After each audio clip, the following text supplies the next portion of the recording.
아침 십시중환자실 면회 시간. 누군가가 다녀갔다. 하지만 병구는 누군지 모른다. 왁자지껄한 소음 속에서 나를 면회온 사람이 있는지조차도 구분할 수 없다. 누군가 왔었겠지만 의식 없는 나를 향해 듣지 못할 외침이 무슨 소용일까? 아마도 조용히 나를 쳐다보다 나간 게 분명할 거로 병구는 짐작했다. 휘황찬란한 도심 불빛 속 정수와 정의가 보란듯 모텔로 들어가고 나자 병구도 용기를 내어 인숙의 허리를 감는다. 사실 한두 번도 아닌데 병구 너는 집에 들어가라. 처자식 기다린다. 내가 나중에 내 처를 만나면 어떻게 얼굴을 보겠냐는 상투적인 사양. 한 번 끝에 이끌리듯 인숙은 따라 들어선다. 둘이 가끔씩 만남을 가진 지 2년이 넘었으니 이러한 짓들이 낯선 것은 아니었다.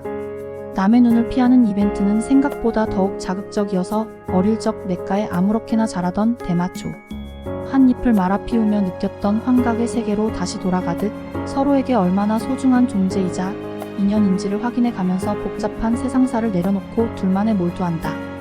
예전부터 내가 인숙이 널 얼마나 좋아했는데? 병구는 생각한다.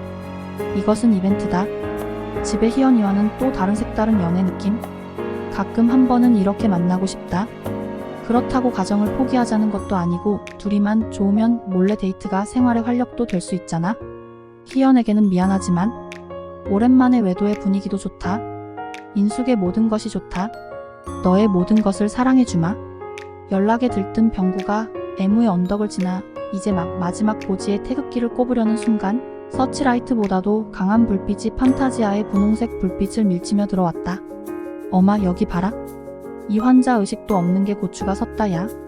고추는 살았나봐. 간호사들의 깔깔거리는 소리가 아득하게 들려왔다. 시골 노인네들이란 대체로 자기들만의 틀에서 잘 벗어나지를 못한다. 희연은 시어머니의 한숨소리에 도대체 노이로제가 걸릴 지경이었다. 내가 네 사정 모르는 것도 아니고 나도 자식이다. 가슴 안 아플 리 있겠냐? 네 생각도 해서 하는 말인디 이젠 그만 퇴원시키는 게 안 낫겠냐? 도대체 2달이 다 돼가는데도 아직 못 깨어나는 게 무슨 희망이 있다고? 의사도 가망이 없대자녀. 너도 먹고 살아야지 늘어나는 병원비는 또 어찌 감당하고? 또 저러다 덜컥 죽기라도 하면 노상객사 아니냐? 자고로 남자는 잠자리, 죽을 자리는 가려서 하라고 했다. 퇴원시키면 산소호흡기 떼면 죽는 건데 어찌 그리 말을 쉽게 하세요? 하고 몇 번은 악을 써보기도 했지만 이젠 그마저도 지친다. 하기사 아들 명석이와 살아갈 걱정도 이젠 잊었다. 뺑소니 사고? 보험금이 별도로 있는 것도 아니고 입원비는 나라에서 부담해준다고는 하지만 언제까지 지원해줄지 알 수 없고 병원 다니느라 길에 뿌리는 비용, 생활비, 고등학생인 아들 학비 비용도 막막하긴 마찬가지다. 병원에서도 뺑소니 환자는 달갑자는 눈치다. 시쳇말로 병원은 다만 산소호흡기 물리고 있을 뿐이고 별다른 처치도 없는 것 같다. 80 반경 회진을 들어오는 젊은 의사 선생 또한 현재 소견으로서는 기적만 바랄 뿐 회생 가능성은 장담하기 힘들다는 말뿐이니 평생 종교라고는 믿어보지 않은 희연이 창밖교회 십자가가 간절하게 보일 정도로 종교회라도 의지해 볼 생각까지 하는 참이었다. 동창회 명부를 들척이며 마땅한 친구를 찾아 나섰다. 막역한 사이는 아니지만 예전 기억을 더듬으면 술 한잔 나눌 사이는 되는 친구. 강원도청에서 잘 나가는 벌써 6급까지 승진했다는 고봉규라는 동창이 눈에 띄었다. 춘천하면 닭갈비 막국수, 그리고 병구 자신은 아니지만 적어도 서울에서 대학 다니던 친구들은 강촌에 MT 한 번 얘기 안 한 사람이 없을 정도로 유명한 곳이다. 마침 연락하니 이틀 뒤 퇴근 시간에 맞춰서 만나잔다. 나도 닭갈비 막국수는 많이 먹어봤다. 서울 시민이 간단히 한 잔 먼저 살 테니 소박하게 막걸리 한 잔 할 수 있는 곳 좀 알아봐줘라. 사실 내겐 가진 돈도 별로 없는데 투자 차원에서 사는 판에 비싼 것 살 수는 없고 그래서 함께 간 곳이 동부시장 지하의 순댓국이다. 얼큰한 순댓국과 머리고기를 안주 삼아 술 한잔하는 곳. 봉규의 그간 살아온 전설 같은 얘기를 들어주고 또 그걸 격하게 공감해주며 엄지척을 계속하며 야 봉규 너 참으로 잘했다. 수고했다. 부모님은 또 얼마나 좋아하시냐? 참말로 부럽구나. 친구야 더 열심히 해서 군수도지사까지 꼭 성공해라. 건배하자.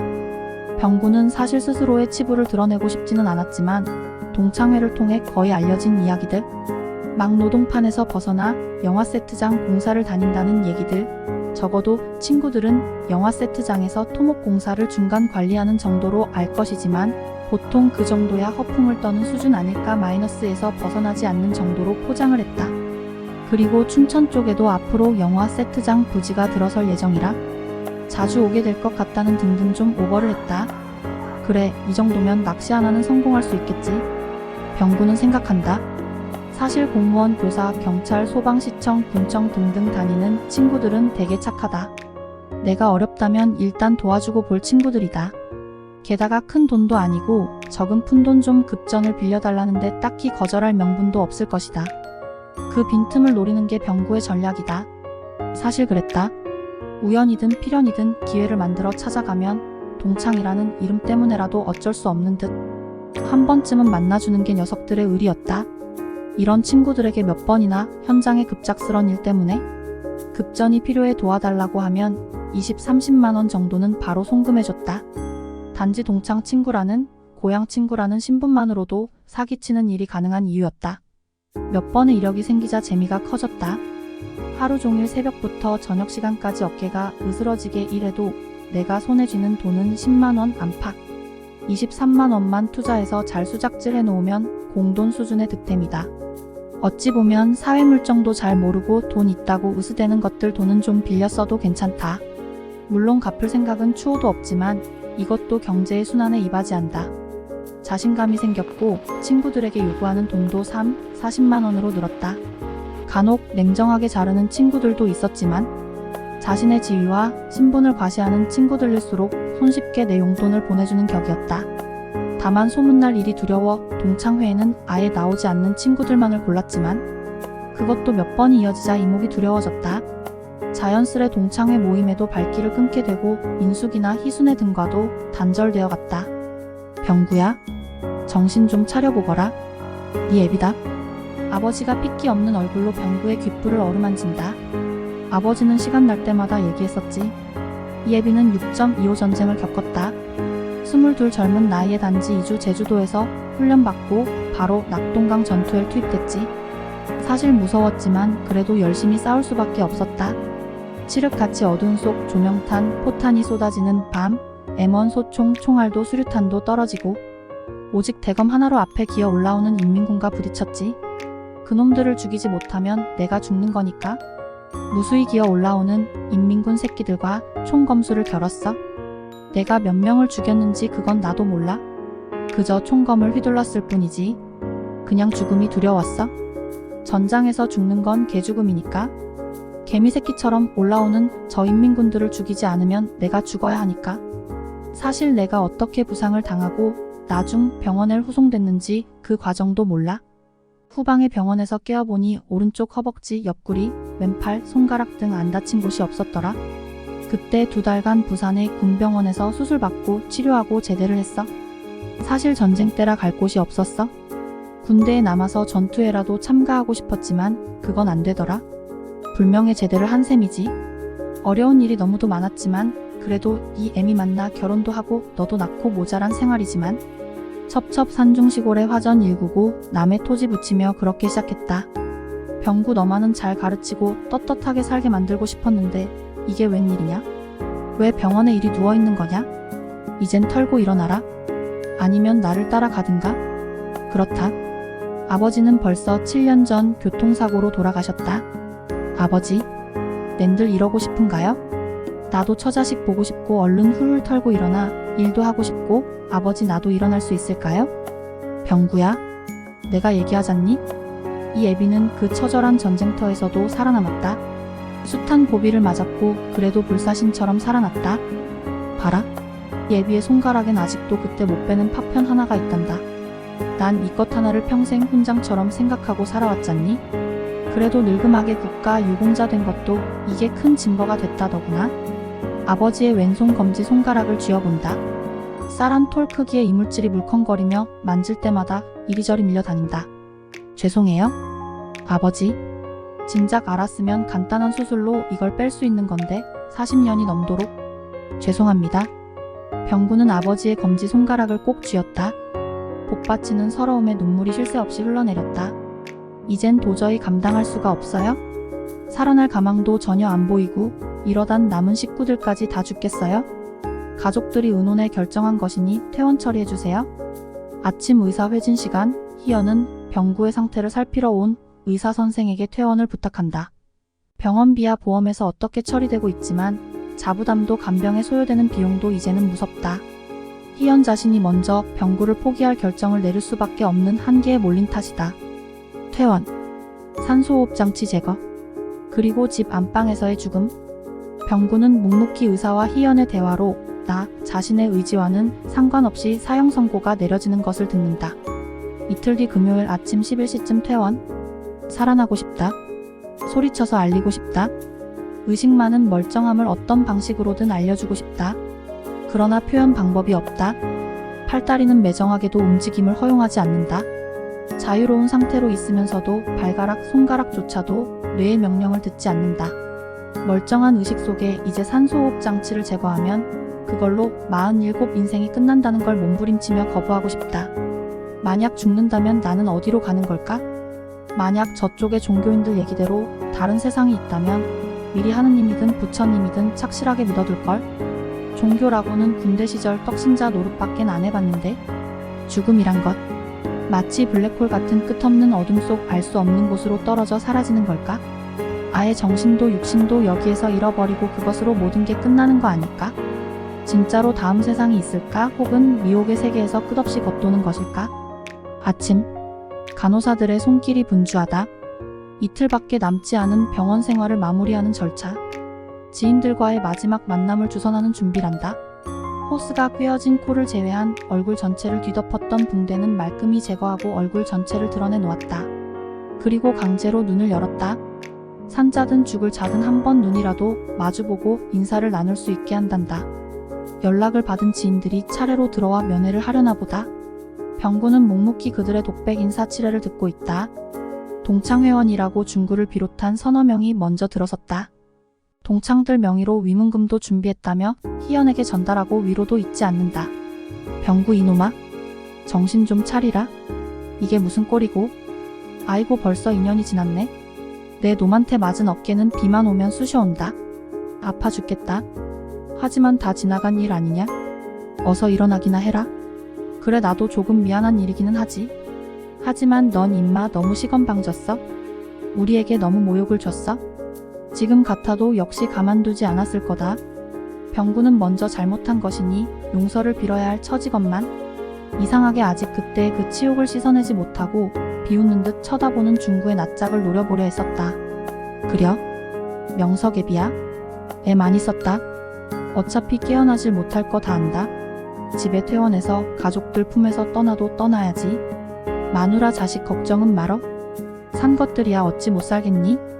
어머니는 모든 것을 달관한 사람 같다. 내 배가 아파서 낳은 자식인데도 이제 그 아픔은 다 잊어버린 양 병구의 하루 앞으로 다가온 죽음을 기정사실화한다. 퇴원을 하고 집에서의 임종을 맞이하자는 시나리오도 순전히 어머니의 욕심이요 작품이라고 병구는 믿어버린다. 오우 이게 아닌데? 난 죽은 게 아니란 말이요? 의식이 이리도 뚜렷한 걸 보면 곧 회복될 것도 같은데 왜 좀 더 기다려보지 퇴원이란 말이요? 악을 쓰고 주먹을 휘둘러 발버둥을 쳐보고 싶지만 어머니에게는 도달하지 못하는 의식 속에서의 몸부림일 뿐. 사랑하는 아내 희연. 눈이 퉁퉁 부은 얼굴로 병구의 얼굴을 쓰다듬는다. 명석이 아버지. 어쩔까? 불쌍해서 어쩔까? 지질이 고생만 하고 좋은데 여행 한 번 같이 못 가고 맛있는 거 외식도 한 번 같이 못 해보고. 스스로 북받친 서름의 희연은 엉엉소리 내어 울었다. 그래도 다행인 게 희연은 병구의 눈을 빨간 눈망울로 들여다본다. 어저께 경찰에서 다녀갔어요? 뺑소니 범인을 드디어 잡았대요? 병원비는 물론 당신 보험금까지 받을 수 있게 됐어요? 당신 일어나기만 하면 아무 걱정이 없는데 왜 못 일어나는 거냐고요? 희연은 다시 울음을 터뜨린다.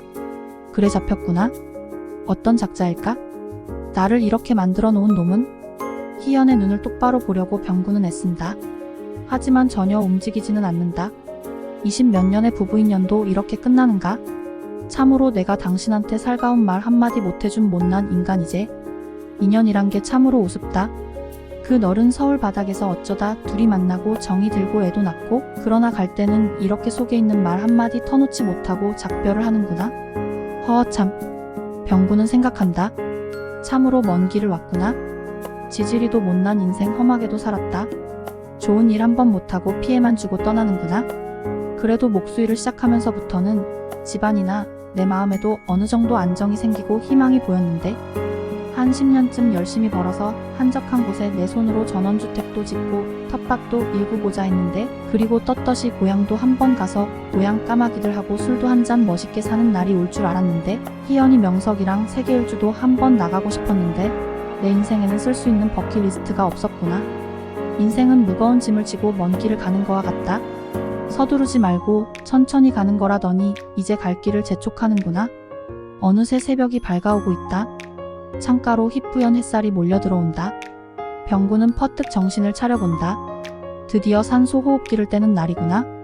발악적으로 온 몸에 힘을 줘본다. 미세한 움직임이 발가락에 전달된다. 전류에 감전되듯 발끝에서부터 손가락까지 짜릿한 감각이 되살아온다. 눈동자의 천정이 서서히 회전한다. 산소호흡 장치의 비프음이 간헐적으로 울리고 혈압과 맥박이 요동치는 느낌이 선명하게 느껴진다. 간호사. 아주 작지만 제법 힘이 들어간 병구의 음성이 허공으로 튀어나간다. 있는 힘을 다해 다시 불러본다. 간호사 희연아 명서가? 순간적으로 응어리진 각혈이 옅은 안개처럼 내뿜어진다. 야, 12번 환자 움직임이 있다. 의사 선생님 호출해. 간호사들이 우르르 몰려온다. 주위가 갑자기 부산해진다. 살아난 거야? 내가 살아나는 거야? 연이어 한 번 더 굴곡진 인생의 회한을 가득 담아 병구는 가슴 한 켠이 요동치도록 기침을 토해낸다. 오, 내가 살아나는 거야? 조병구의 인생이 다시 47에서 시작하는 거야? 다시 한 번 마른 기침이 솟았다. 윗몸이 들썩이도록 거친 기침이 포문을 연 듯 연거푸 꿀꺽꿀꺽 솟아나왔다. 그 순간이었다. 바싹 말라버린 등짝 속 깊은 곳에서 오랫동안 잠자던 강목 파편 하나가 심장 쪽 혈관 속으로 나를 세워 들어왔다.